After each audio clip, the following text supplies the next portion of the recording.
Shifting the focus then back on stock-specific action, HDFC Securities' pick of the week is Orient Refractories, on which they have a buy rating and they see a sequential target price from 277 rupees to 294 rupees for the last 3 to 4 quarters. We're joined now by Arpit HDFC, research analyst at HDFC Securities, to break this down for us. Arpit, thanks for joining us on the show.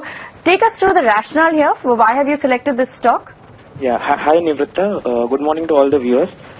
So Orient Refractories, as the name itself suggests, it's into the business of refractory materials, and it is owned by a global major, RHI Magnesita, which is number 2 player currently in the refractories business.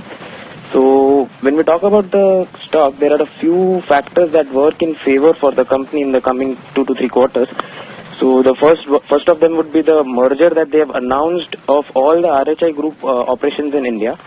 So on a standalone basis, Orient Refractories is having a revenue of somewhere close to 630 crores in FY18. But if we look at it from a consolidated basis, the revenue would go up to somewhere close to 1350 crores.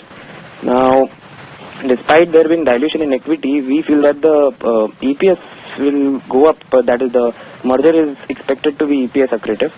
Apart from that, given that some portion of the income in the RHI India, one of the subsidiaries that is going to be merged, being extraordinary in nature, despite that we feel that the EPS should go up.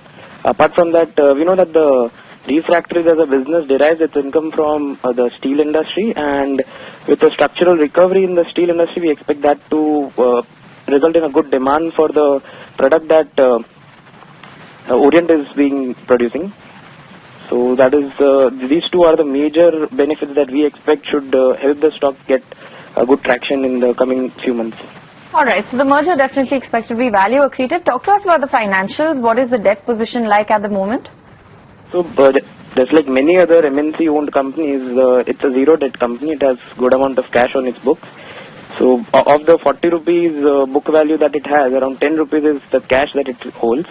And in terms of one of the most attractive things about ORL is that its return ratios are tremendously high, somewhere close to 30%, 29 to 30%, and that is majorly because of the good efficiency ratio. That is the kind of turnover ratio that it has of its assets is pretty high. So it turns its fixed assets at around 10 to 11 times, which is I think industry high, and even its net margins close to 13% is kind of good for the industry that it belongs to. Alright, just very quickly then, revisit your call for us on this stock. What kind of target are you expecting and in how much time? So we expect the stock to cross at least 277 or 294 in the next 3 to 4 quarters. Alright, 277 to 294 in the next few quarters. That's the view coming in there on an Orient Refractories. It's HDFC Securities pick of the week. That's Arpit HDFC, research analyst, taking us through the rationale there. But with that, it's a wrap on this edition of Trending Today. Thanks so much for watching.